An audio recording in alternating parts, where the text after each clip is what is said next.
فَهَلْ وَجَدتُّم مَّا وَعَدَ رَبُّكُمْ حَقًّا، تم نے بھی اپنے رب کے وعدوں کو سچا پایا، تمہیں بھی تو کچھ کہا گیا تھا. قالوا نعم، پھر وہ مان جائیں گے ہاں.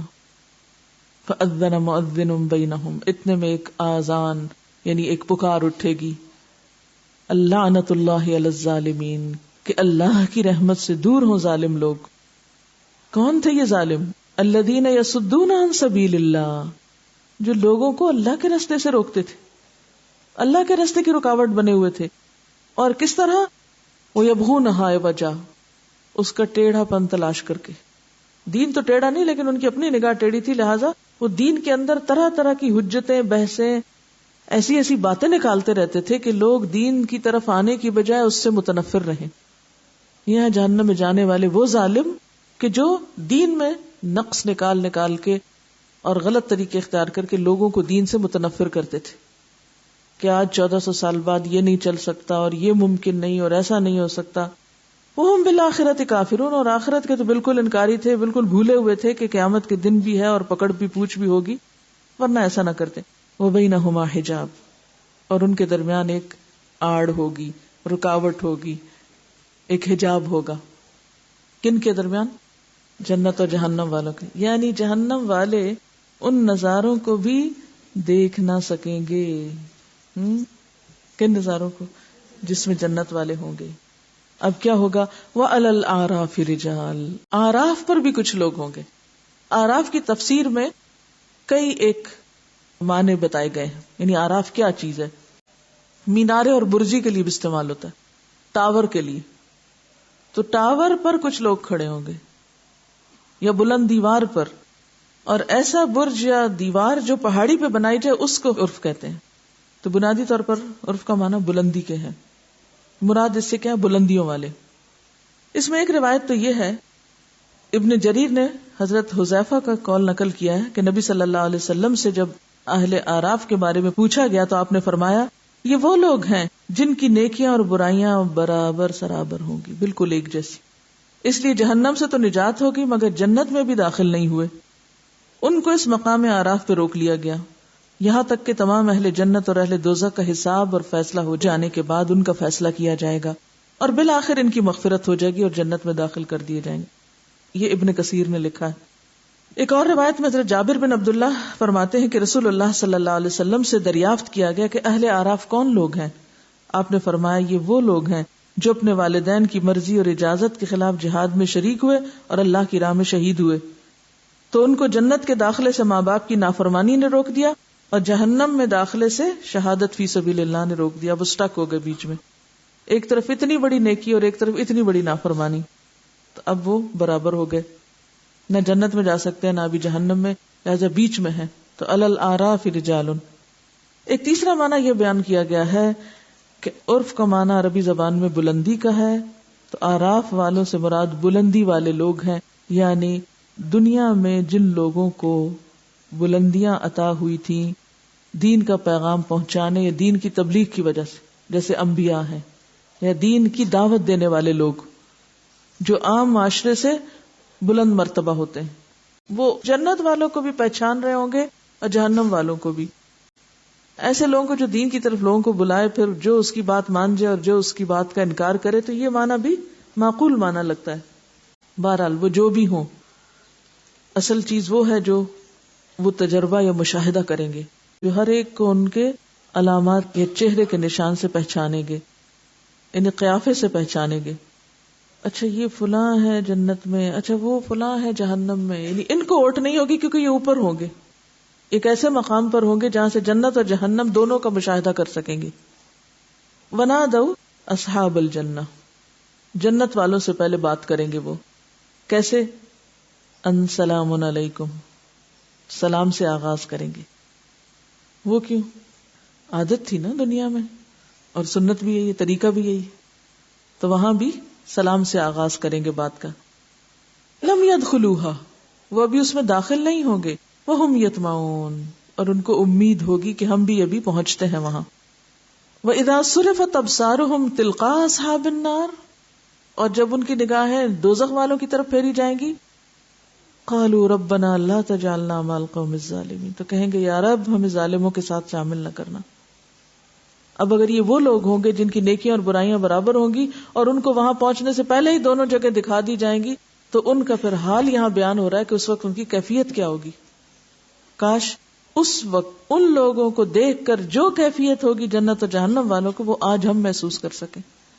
لیکن آج ہم سوچتے بھی نہیں ہیں کہ جنت میں جانے والے کیسے نظر آئیں گے اور جہنم میں جانے والے. اگر ہم امیجنیشن کی آنکھ سے دیکھیں تو ہم یہاں بھی تجربہ اور مشاہدہ کر سکتے ہیں. اور خاص طور پر ایسا شخص جس کا ریزلٹ لیٹر آن ہو، اس کو ایک ایسی جگہ کھڑے کر کے دونوں طرف دکھا دیا جائے کہ یا تو تم یہاں ہوگے یا یہاں ہوگے، ان دونوں میں سے ایک جگہ جانے والے ہو، تو پھر سوچیں اس کی کیفیت کیا ہوگی. اور آج ہم جب عمل کرتے ہیں تو کبھی نہیں سوچتے کہ ہمارے عمل نیکیوں میں زیادہ جا رہے ہیں یا برائیوں میں جا رہے ہیں. ہم ہر چیز کو یہ کہہ کے چھوڑ دیتے ہیں اچھا تو پھر کیا ہوا. حدیث میں آتا ہے کہ قیامت کے دن جب میزان رکھا جائے گا نا اور جب اعمال نامے تولے جائیں گے تو ذرہ برابر بھی اس کا وزن کر لیا جائے گا. اور صعابہ کا لفظ آتا ہے سواد کے ساتھ، کہ جو جوں کا انڈا ہوتا ہے نا لیک، اس تک کا وزن تول کے بتا دیا جائے گا کہ کس کا وزن زیادہ ہے اور کون کدھر جائے گا. یہ بھی حدیث میں آتا ہے کہ اعلان ہوگا نا اور کہا جائے گا کہ فلاں ابن فلاں کامیاب ہوا، اور یہ بھی بتایا جائے گا کہ ایک نیکی سے کوئی کامیاب ہو رہا ہے اور ایک برائی سے کوئی ناکام ہو رہا ہے. تو اس لیے آج ہمیں نیکی کا چھوٹا سا بھی موقع ملتا ہے تو اس کو جانے نہ دیں، کیونکہ یہ لمحہ دوبارہ نہیں آئے گا. وہ ایک چھوٹا سا ٹیشو اٹھانا ہے یا اسمائل پاس کرنا ہے یا کسی کی مدد کرنا ہے، یعنی آپ کی پرسنالٹی کے اندر یہ چیز رچ بس جانی چاہیے کہ میری نگاہیں کیا ڈھونڈے، نیکی کے مواقع.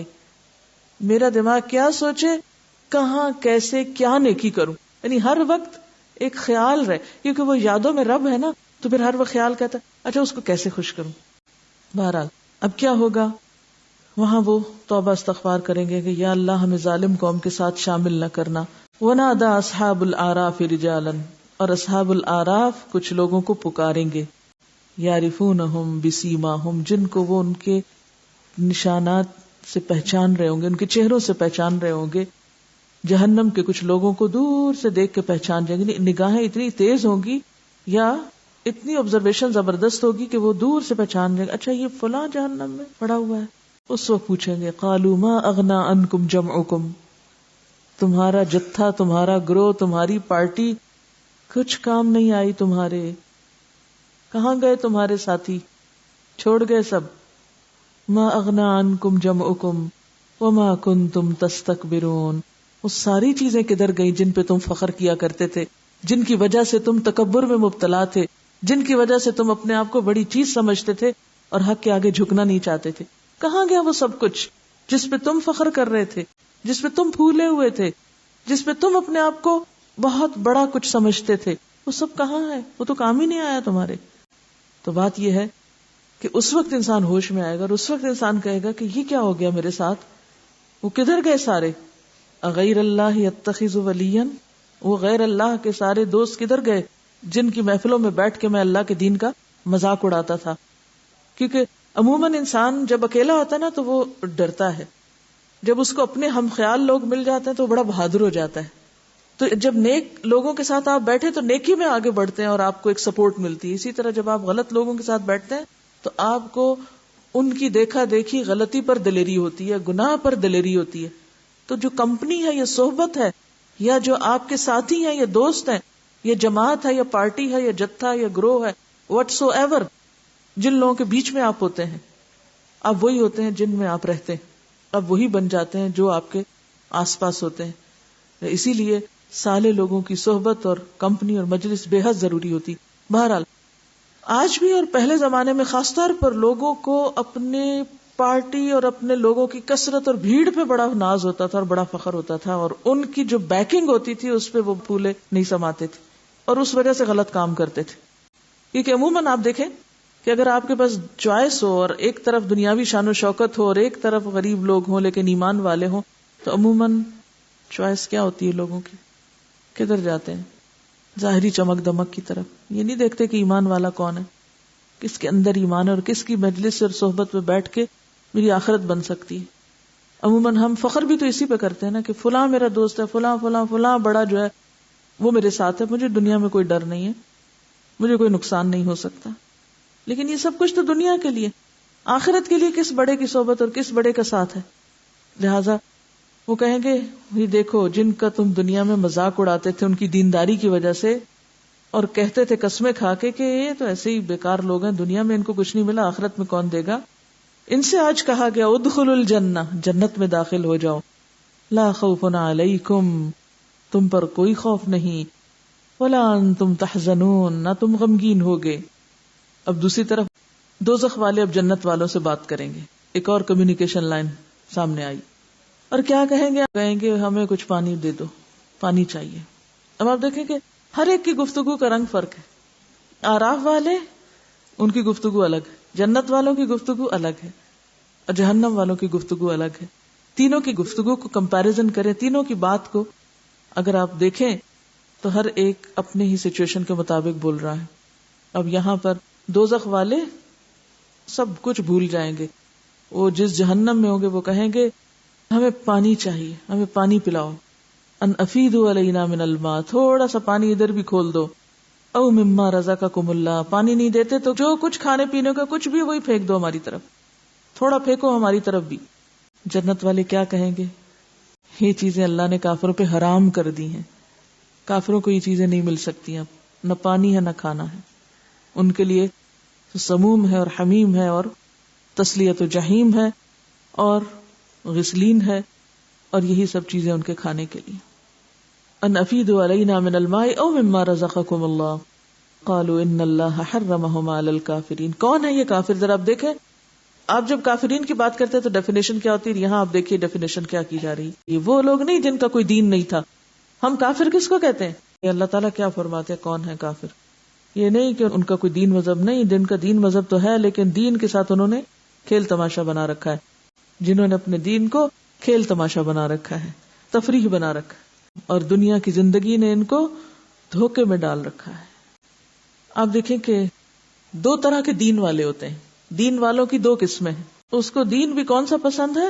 انٹرٹینمنٹ والا، یعنی دیندار بھی رہیں اور دنیا کی رونقیں بھی خوب ہوں اور تفریح ہو، اور دوسرا انسان جو اس ظاہری چکا چوند سے پیچھے کی چیز کو پالے، اپنے رب کو، اور فیصلے میں یہ دیکھتا ہے کہ کون سی چیز میری آخرت کو فائدہ دینے والی ہے۔